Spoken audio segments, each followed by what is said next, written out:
পর্যন্ত দেখাও, নিচ পর্যন্ত উপরটা। দু সাইডে ফেলুন না। হ্যাঁ, দুটো দু সাইডে ফেলুন, তাহলে ভালো লাগবে। দুটো দু সাইডে ফেলবো। হ্যাঁ, দুটো দু সাইডে ফেলুন। দুটো দু সাইডে ফেলতে বলছি।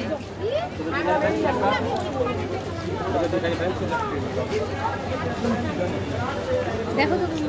না, এই কাজটা দেখা যাবে। হ্যাঁ, কাজটা দেখা যাবে এরকম করে তুলুন। এমন ভাবে। হ্যাঁ, ওই কাজটা ঢেকে গেলে ভালো। এটাই হলো আসল, এই জিনিসটা আসল জিনিস। দেখো কাজ যেন দেখা যাবে।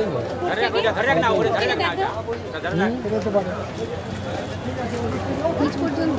তুমি দেখতে পাচ্ছ? না, তাহলে নিচ পর্যন্ত দেখাও, ওই জন্য। এই যে ঠিক আছে, এইটা বলছে ভালো, দাদা বলছে এইটা ভালো। এইটা মানে ফটোতে ভালো, কোনটা? ওইটা ভালো।